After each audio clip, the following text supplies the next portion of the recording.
Ya, apa kabar semuanya? Sudah lama sekali tidak pernah upload ya di channel Mr. T. Karena memang maaf sekali ya, kita sibuk sekali. Miki juga sudah di Jakarta, sibuk sekali. Saya juga banyak sekali urusan di sini. Nah, kebetulan untuk kita udah mulai mau angkat lagi di channel Mr. T. Jadi mulai dari mobil ini lagi ya, mobil saya. Kebetulan mobil ini sudah berbagai hal dilalui dan akan saya ceritakan secara singkat saja, karena mobil ini adalah salah satu yang membentuk channel Mr. T itu. Nah, mari kita jelaskan sambil setelah cerita ini mobil juga akan saya servis. Kebetulan ini ada di rumah, jadi di garasi rumah. Akan saya servis, ganti oli, ya bersih-bersih sedikit lah istilahnya. Ayo, mari kita lakukan. Nah, yang pertama kita bongkar dulu ya airflow, terus throttle body dan lain-lain yang bisa dibersihkan. Kita bersihkan dulu area itu, baru nanti ke area combustion chamber, baru ganti oli dan lain-lain. Ayo, kita bongkar dulu yuk.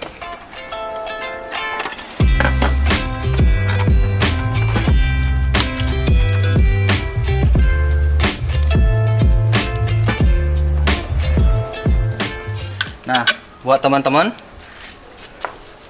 coba lihat ke sini, coba lihat. Ini pas dibuka bersih kan? Bersih sekali ini loh. Ini mobil terakhir ganti radiator tuh kira-kira sudah 3 tahun yang lalu. Bersih sekali. Tapi jangan tertipu ya, ini bersih ya. Terkadang endapan itu ada di sini. Mari kita buka yang di sini. Ini saya custom pakai punya Innova ya. Nah, teman-teman coba lihat. Meskipun bersih, tapi ternyata ada kerak-kerak dari karat ini yang akhirnya tertampung di sini. Nah, ini benar nanti tertampung di sini, nanti kita bersihkan, kita isi lagi ya yang baru di sini. Ya. Oke, itu tips ya. Ya, cukup segini aja. Udah bisa nih masukin ini pembersihnya sini. Karena ini susah ya, ini harus bongkar semua.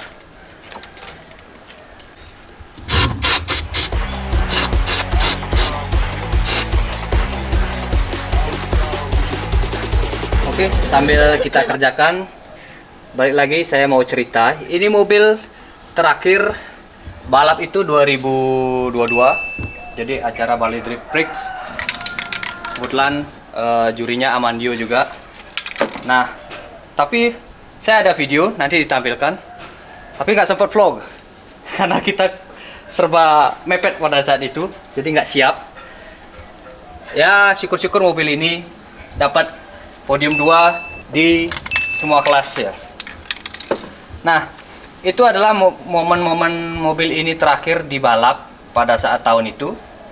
Dan setelah itu mesin ini kita sempat angkat karena ada kebocoran di bagian bawah, di bagian karter.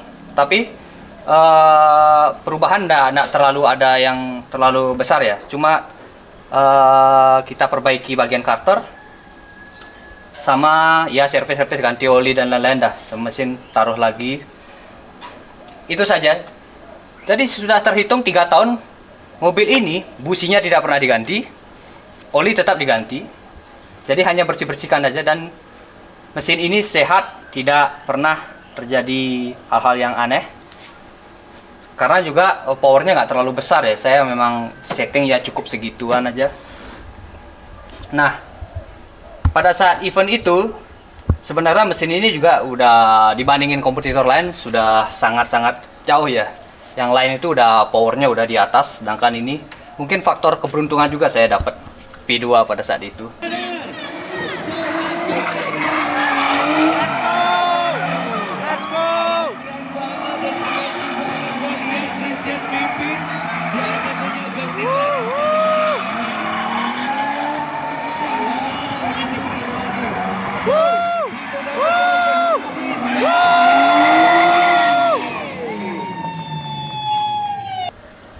Dan nggak ada perubahan apa, dan mobil ini masih tetap, saya balapan masih tetap dari sini, dari ini kan saya tinggal di Bali Utara, Dari Bali Utara ke Denpasar itu 150 kilo lah.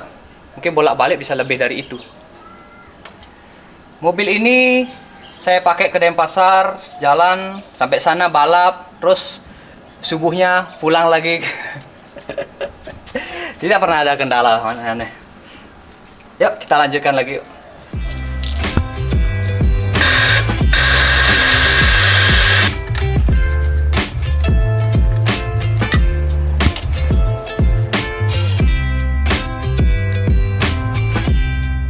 Jadi ini dia penampakannya. Kita saring dulu ya. Bisa apa tidak nih? Noh.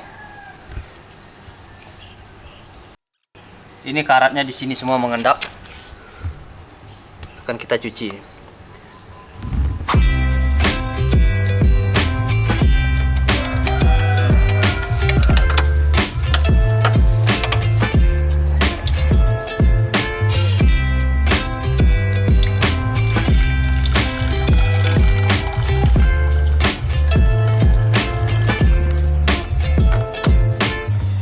Airflow-nya sudah dibersihkan, terus turbonya juga kita bersihkan sedikit di bagian baling-balingnya, lalu throttle body-nya juga sudah. Sekarang kita mau bersihkan di bagian engine combustion chamber ya. Jadi kita akan masukkan cairan dan foam di sana untuk merontokkan deposit sisa pembakaran, karena ini udah 3 tahun tidak pernah saya chamber clean. Sudah pernah.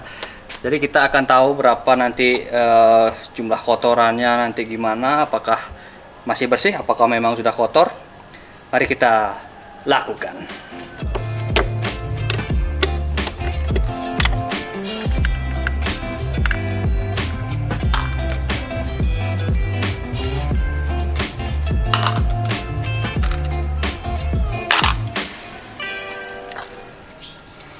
Nah, dan ternyata busi yang tidak pernah saya buka, saya tidak pernah ganti, bahkan saya tidak pernah buka selama 3 tahun, kondisinya masih begini. Masih bagus coy, pengapiannya juga masih bagus. Jadi kalau boleh dibilang ini mesin sehat sekali ya. Ya saya bersyukur lah. Baik, kita bersihkan aja langsung semua. Lalu kita masukkan chamber cleannya, lalu kita sedot lagi setelah 15 menit. Ayo. Nah, setelah busi dibuka, baru cairan ini dimasukkan ke dalam mesin, atau bisa diminum. Jadi teman-teman, ini untuk membersihkan ruang mesin, bukan membersihkan dosa-dosa Anda ya.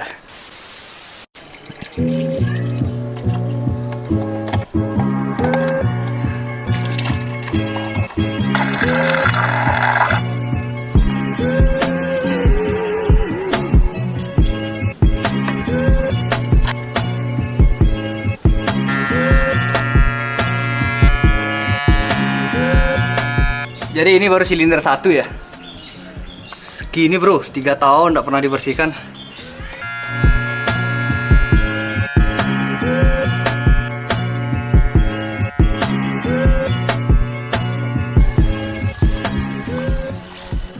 Ya, ini sudah bersih ya, udah kita sedot semua. Kotorannya segitu, nanti kita lihat. Lalu ini mesin kita start selama 4 detik, 4 atau 5 detik. Tapi ini kita tutup ya. Ini hanya untuk apa? Melontarkan sisa-sisa keraknya saja sih. Apalagi masih ada sisa-sisa sedikit. Coba kita starter. Tapi ini sistem EV-nya kita matiin semua. Jadi tidak ada bensin mengalir. Ya. Nah, ini kalau masih ada kotoran biasanya muncul ke kain. Tapi kalau udah tidak ada kotoran, dia aman. Ini kita lihat. Oh, udah tidak ada. Berarti udah bersih, di dalam udah bersih. Ayo kita pasang lagi businya yuk. Nah, ini busi yang sudah kita bersihkan pakai cairan. Lalu kita udah adjust tadi untuk apa namanya, level jarak elektrode businya ini. Elektrode apa-apa ini nggak tahu. Nah, ini kita set di 0,7 lebih sedikit. Karena gini, kalau kita mau naikin busnya lagi, mau nggak mau jaraknya ini diperpendek lagi karena hambatannya atau kompresi atau apa itu lebih besar lagi dia. Takutnya dia gagal ignition nanti ini ya. Nah, ini kita atur jaraknya. Ini sudah dapat di angka 0,7 lebih, strip di bawahnya 0,8. Target saya sih pakai bus sekitar ya masih di bawah 1 lah. Yuk kita bersihkan lalu kita pasang lagi yuk. Kalau pasang busi gini usahakan pakai tangan dulu ya. Ya ini sih mending ya, ini bisa dijangkau. Terkadang ada yang jaraknya jauh. Ini kalau busi kita jatuh tak 0, sekian udah berubah nih. Kalau kena kepalanya ya. Untuk ini pakai tangan dulu. Nanti kalau udah masuk dia baru pakai kunci. Kalau saya ya. Nah ini usahakan pasang busi dulu ya. Baru kalau kita mau bersihkan dipasang busi dulu. Baru kita semprot pakai angin. Karena takutnya ada kotoran kecil nanti masuk. Jadi kalau udah ada businya kan dia udah mampet, udah nggak ada lubang lagi. Jadi kita bisa bersihkan tembak pakai angin aja.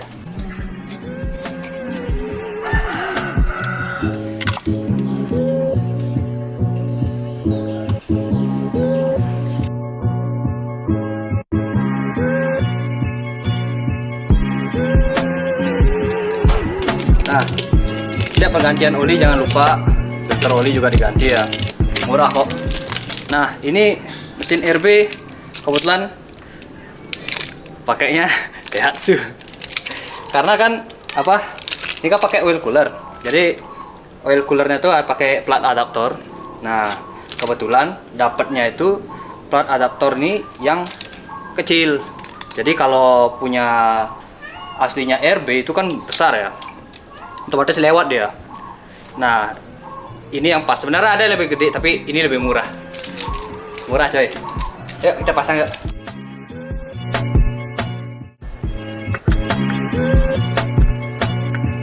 Semua terpasang ya, kebetulan oil cooler juga sudah semua kita kuras.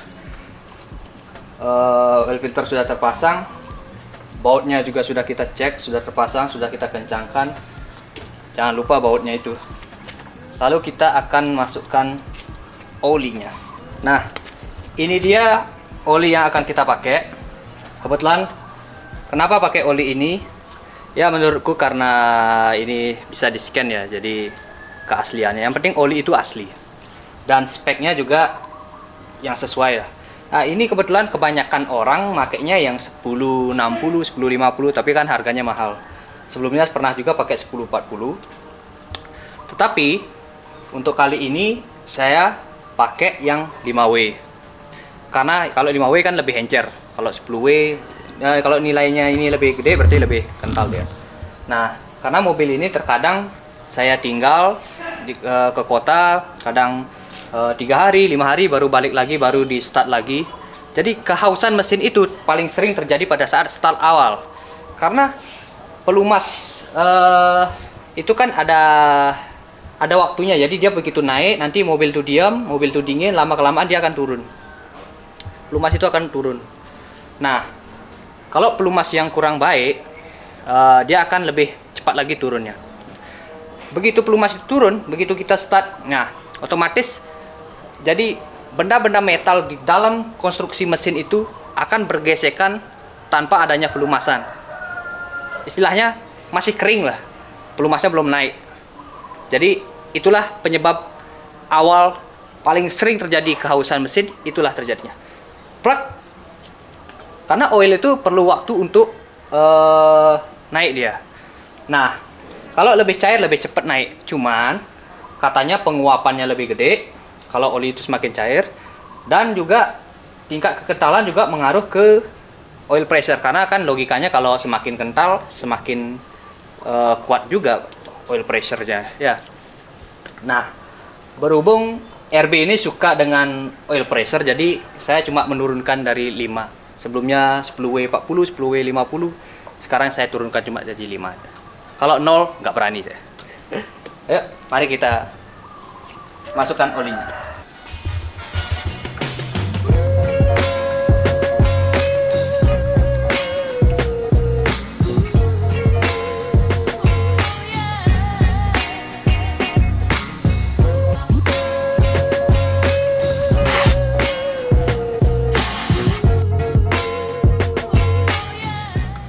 Nah, remnya setelah kita buka, cuma kita bersihkan saja tadi. Nggak ada apa-apa, masih semua kampas masih tebal, semua masih oke. Dan ini pakem mobil ini, remnya ini pakem. Nah, jadi teman-teman semuanya sudah terpasang kembali. Jadi itulah yang bisa teman-teman lakukan kalau mau tune up. Tapi harus punya alat untuk sedot ini, karena cairannya mesti disedot ya. Selanjutnya oli baru sudah, levelnya sudah diukur, dan sekarang kita hidupkan mobil ini. Baik, coba start ya.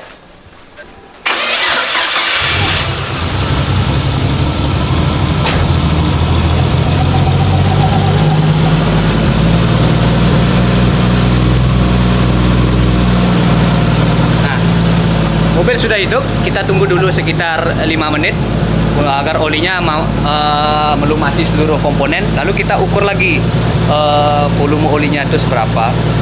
Kalau kurang kita tambah, kalau udah pas ya udah kita langsung test drive setelah ini. Ya, jadi tadi udah sekitar 5 menitan lebih, kurang lebih lah kita idle. Sekarang kita cek lagi untuk level olinya. Nah, biasanya di sini ada tanda di sini. Ini untuk kapasitas oli maksimal, dan ini yang rendah. Kita biasanya dimain di maksimal sini aja. Mari kita ukur.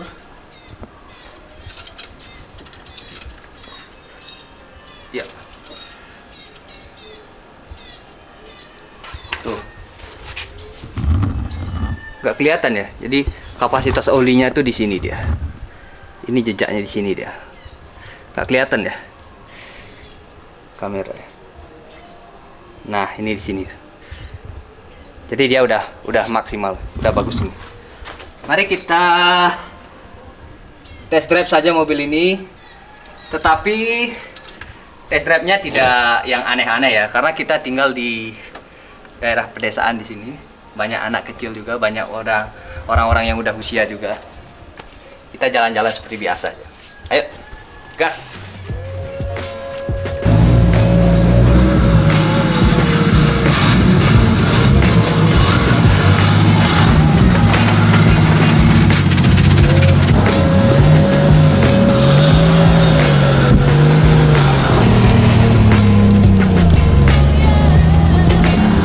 Ya, kita udah jalan, jadi dekat-dekat rumah aja ya. Ini udah enak sih. Sebenarnya yang paling ngaruh sih di chamber clean tadi ya. Berasa mesin itu kerasa ringan sekali. Jadi bentar kita akan tampilkan berapa ininya kotoran-kotorannya yang tadi kita tarik dari ruang mesin. Jadi buat teman-teman, chamber clean itu penting sekali. Tapi ada beberapa rumor mengatakan chamber clean itu ada resikonya. Mungkin saja benar karena itu chemical keras ya. Tapi per berapa kilo atau per berapa bulan pemakaian, saya rasa chamber clean memang penting. Tuh lihat, baru mau ngegas ada nenek-nenek, jadi agak sulit kita. Tapi coba di sini gas yuk. Ya kita gas yuk.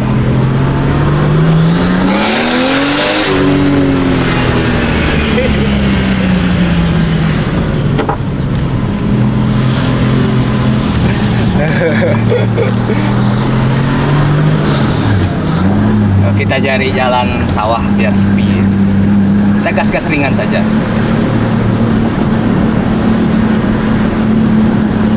Untuk bus belum saya atur untuk ininya.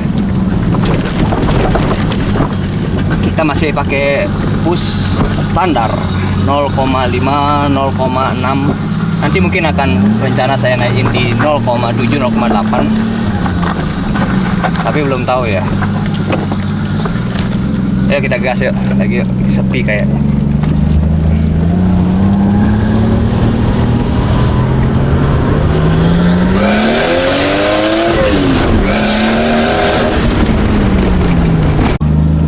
Tadi aja rame tuh, coy. Nggak bisa di sini, nggak bisa. Ini jalan yang untuk daerah tenang. Nah, nyendat ini sepertinya bensinnya udah mulai sedikit. Tapi udah enak. Jadi kita langsung pulang aja lah. Biar gak aneh-aneh. Kita putar balik di sini. Jadi teman-teman, teman-teman punya kendaraan apapun, intinya untuk menjaga kendaraan tuh kebersihan tuh sangat penting. Jadi oli diganti, terus kualitas bahan bakar juga harus kalian pilih lah yang bagus. Tapi kita memang di Indonesia ini sangat sedikit ya pilihan untuk bahan bakar. Untuk oli ya oke lah, masih ada beberapa. Dan ini juga jujur mobil ini tidak terlalu pemakaian yang sangat jam terbang tinggi ya. Ini paling saya pakai seminggu 2 kali. Dan mobil ini tidak pernah chamber clean, bahkan pada saat balapan pun tidak pernah saya chamber clean. Dan kemungkinan dengan kerak yang segitu banyak, tapi businya warnanya masih agak merah bata ya, masih bagus lah, pengapian berarti masih bagus. Artinya kemungkinan besar bahan bakarnya tidak bagus. Mengingat lagi kasus yang terjadi pada produk kebanggaan kita, produk bahan bakar kebanggaan kita. Jadi kemungkinan besar, kemungkinan ya, ini kena, karena ini selalu pakai Pertamax. Tidak pernah saya pakai Pertalite, cuma Pertamax. Jadi kemungkinan besar ini mobil, kemungkinan ya, dengan bukti kerak segitu banyak, ya sudahlah, yang penting sekarang udah dibersihkan. Agak sedih, agak kecewa sih. Ya gimana lagi, kalau saya bisa nyuling sendiri, saya suling sendiri. Pakai arak kali ya. Jadi guys, mari kita jalan-jalan sambil pulang. Jadi udah enak mobil ini, udah bisa dipakai jalan-jalan.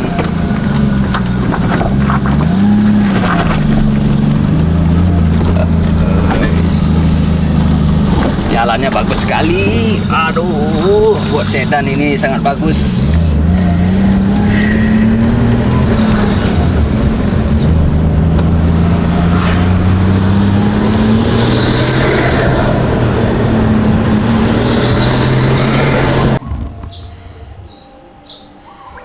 Nah, ini jadi kotorannya segini ya. Ini mari kita lihat coba dari sini. Ini bahkan endapannya kayak gini loh. Di dalam mesin, bayangin. Ini kayak endapan kopi bapakmu nih.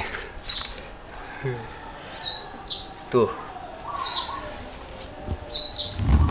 Bayangin sekotor apa dan setebal apa di dalam combustion chamber itu, yang bikin performa mesin jadi menurun. Jadi otomatis kan karena kerak berlebih, jadi kompresi pun terganggu, kinerja pun terganggu, belum lagi yang di daerah area valve ya. Itu kemungkinan bisa juga menyebabkan valve juga bocor, bisa juga. Karena kalau jadi keraknya tuh di bagian cincin valve, ya kemungkinan bisa gawat juga ya. Jadi syukurlah teknologi sekarang sudah ada ya cairan-cairan chemical seperti ini, lebih memudahkan kita. Kalau dulu mungkin langsung opsinya ya bongkar mesinnya. Ini ya dari bahan bakar ya. Karena kalau dari udara kotor, saya rasa nggak sampai seperti ini. Saya rasa filter duluan yang kena, tapi filternya ini bersih ya. Dan saya juga nggak pernah pakai di area gurun, nggak pernah. Ini area kota dan area gunung, yang udaranya ya cukup oke lah, bersih. Ini ya hasil pembakaran nggak sempurna.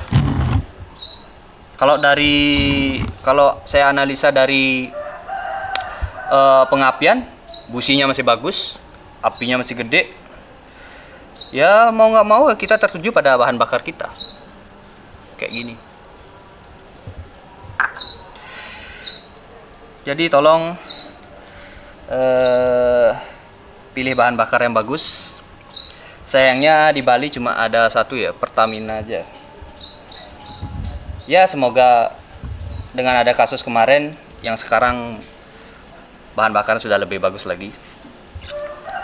Ini kalau bisa lihat dari kamera, ini endapannya segini loh tebalnya. Ini hitam.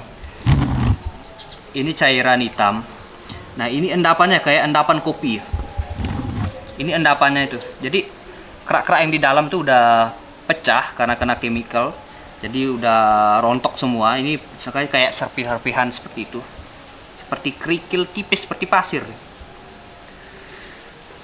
Waduh. Ya udah guys, gimana lagi? Yuk. Nah, sedangkan ini hasil kurasan air radiator kita. Saya selalu pakai bulan, tetapi dulu seingat saya, karena ini mesin bekas, saya nggak tahu dulunya gimana kan. Kita bekas datang ke sini dan seingat saya pernah pakai air biasa itu pada saat kita tes jalan pertama. Jadi tes jalan pertama itu asumsinya air itu bakalan dikuras langsung. Tetapi mungkin ada sisa-sisa endapan air yang masih di dalam di water jacket mesin itu. Nah, kemungkinan besar pada saat itu juga saya masih pakai coolant yang murah. Kan kita namanya harga ada barang ya. Kita nggak tahu di dalamnya tuh kandungan airnya seberapa, kandungan lain-lainnya itu seberapa. Jadi hasilnya segini. Ini dikit sih, tapi tetap ada dia. Ini 3 tahun, selama 3 tahun endapannya cuma segini. Ini kalau teman-teman bisa lihat. Kemarin kan sudah dilihat di ini. Nah, ternyata cuma segini nih. Kemarin terlihat banyak tuh karena nempel di dindingnya. Warnanya kan reservoirnya warna putih jadi kelihatan. Kalau ini kita pakai ini botol air minum. Cuma sedikit dia selama 3 tahun, tapi tetap ada. Nah, ini teman-teman, jangan sampai juga teman-teman lalai. Air radiator tetap harus diganti. Kalau bisa flashing juga bisa.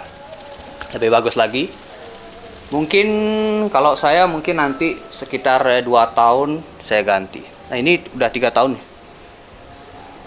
Tetap ada. Jadi kalau punya rezeki lebih baik ya setahun 2 tahun ya terserah kalian lah. Kalian punya uang ganti lebih baik.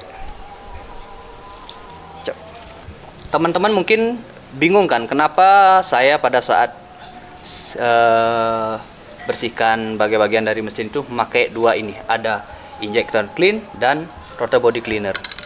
Jadi secara tulisan yang mereka buat ini itu lebih condong ke arah bagian mesin yang masih bergerak, seperti throttle kan bergerak dia. Jadi ada kayak sistem pelumasan juga, cuma mungkin nggak terlalu banyak. Kalau ini murni pembersih ya, tapi ini lebih saya rasa lebih keras bersihkannya itu pakai brake clean. Brake clean itu langsung kering. Kalau ini agak masih lebih menunggu untuk clean, untuk keringnya. Tetapi begitu saya semprotkan, ini justru kayak lebih berair dia. Ini. Jadi gitu teman-teman. Itu secara apa yang saya lihat begitu pada saat saya pakai. Mungkin teman-teman ada pendapat atau pengetahuan yang berbeda, silahkan. Saya juga baru coba yang ini. Jadi overall bagus sih semua. Ya. Nah teman-teman, hal yang paling penting juga kalau kalian servis mobil di rumah itu jangan sampai terjadi hal-hal yang jelek. Tapi ini hanya contoh ya, harusnya pakai yang lebih bagus lagi, yang lebih besar lagi, yaitu pemadam. Secara kita adalah amatiran. Yang bahkan yang profesional pun bisa saja terjadi hal-hal yang tidak diinginkan. Jadi lebih baik ready terus ini. Karena di sana kan pada saat kita bongkar mesin ini ada bensin lah, ada pengapian lah, ada di starter lagi mesinnya. Jadi ya mengantisipasi hal-hal yang tidak baik. Jadi lebih baik pakai sediakan selalu pemadam, tapi yang lebih gede ya. Ini saya rasa nggak cukup sih. Ini saya beli karena murah bro, uangnya kurang.